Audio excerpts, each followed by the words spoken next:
Sœurs et frères bien-aimés, la liturgie du 4e dimanche du Carême, comme c'est déjà annoncé, nous invite à la joie et à la l'ivresse. Pour nous aider à comprendre la profondeur et la dimension de cette jubilation spirituelle, l'évangile de ce dimanche, selon Saint Jean, proclame la péricope de l'aveugle né. Même si l'auteur de la partie, nous pouvons nous faire une idée de la souffrance, de la douleur et même de l'humiliation de cet homme aveugle né. Le pire, c'est que, suivant la question des disciples et les propos des pharisiens, sa cécité serait liée à une situation ou à sa situation pécamineuse, c'est-à-dire serait inhérente à une faute commise. Mais son aveuglement n'est pas seulement d'ordre physique, mais surtout d'ordre moral et spirituel. Rabbi, disent les disciples, qui a péché, lui ou ses parents, pour qu'il soit né aveugle? C'est donc un homme qui est voué à la mort, puisque, selon la loi, le salaire du péché, c'est la mort. Romains chapitre 6, le verset 3. Cette réalité fait d'autre part saisir l'état d'âme de cet homme. Il est sans nul doute quelqu'un envahi et dévasté par la tristesse, l'angoisse et l'amertume. Et la joie, c'est que, au cœur même de ce désastre moral et spirituel, le Seigneur Jésus est arrivé. Il entre en scène. Et il va permettre à cette personne qui se trouvait réduite à l'état d'homme aveugle de naissance de connaître la joie de voir. La joie de pouvoir marcher sans l'aide de personne. Le bonheur de découvrir et de contempler le monde. C'est pour lui un immense et merveilleux changement de situation et on peut confirmer que la joie de cet homme est à son comble. Pour reprendre le jargon de Saint Jean, cet homme est devenu un signe au milieu de ses concitoyens. Disons, il est devenu l'homme qui intéresse tout le monde. C'est comme un superstar. Et tout le monde veut s'arrêter pour le regarder et même l'interroger. Face à l'incrédulité des hommes religieux, il a eu le courage de confirmer que sa guérison vient de l'intervention de Jésus, qu'il considère lui-même comme un prophète, comme celui que Dieu envoie dans le monde pour faire sortir les hommes et les femmes de leurs ténèbres, les faire passer des ténèbres à la lumière. Sa déclaration est sans équivoque. Il y a une chose que je sais. J'étais aveugle et à présent, je vois.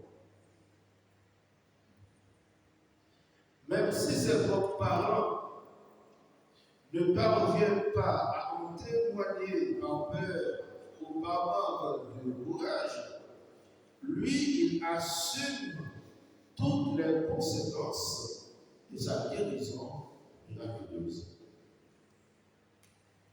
Il est fier de parler de Jésus.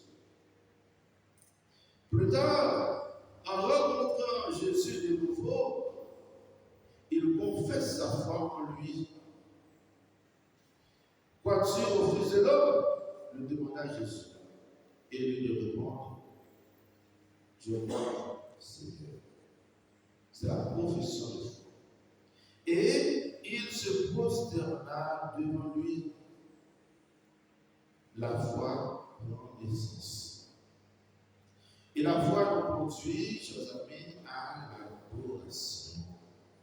Celui qui croit, celle qui croit, devient un adorateur et une adoratrice. Cet homme guéri, en se prosternant devant Jésus, subordonne et confie non seulement sa guérison, mais également toute sa vie à Jésus. Il donne à Jésus l'autorité sur sa vie. Il est passé d'aveugle à voyant, de voyant à croyant. Il y a une progression spirituelle. Et il est devenu un témoin convaincu et convaincant. Il place Jésus au centre de la scène et de sa vie. Ce n'est pas lui qu'il faut regarder et questionner. Mais c'est qui c'est? C'est Jésus, le Christ. Et c'est ce qu'il témoigne en présence des pharisiens de Dieu, en présence de ses voisins et de ses parents. Il croit et témoigne sans crainte. Il répond aux pharisiens sans tergiverser. Il fait comprendre à l'auditoire que celui ou celle qui rencontre Jésus peut être transformé, peut devenir quelqu'un de nouveau, une personne meilleure.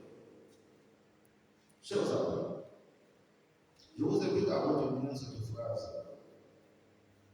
Une vie brisée peut être restaurée en rencontrant le Seigneur. Vous voulez reprendre le point? Une vie brisée peut être restaurée en rencontrant le Seigneur.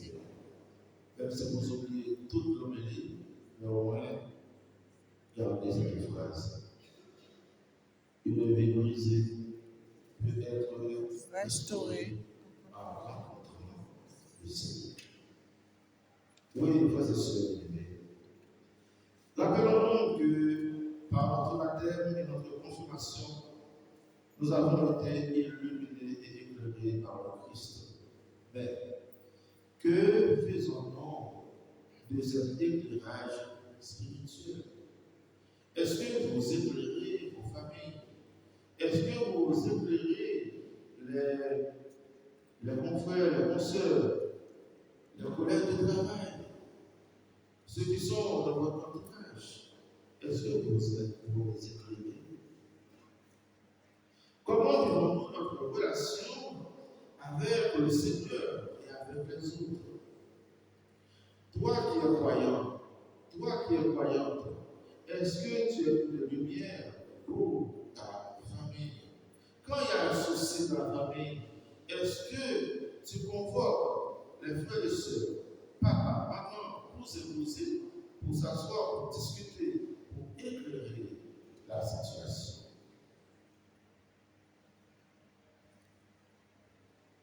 Nous avons aussi cette mission, la mission d'éclairer les membres de nos familles.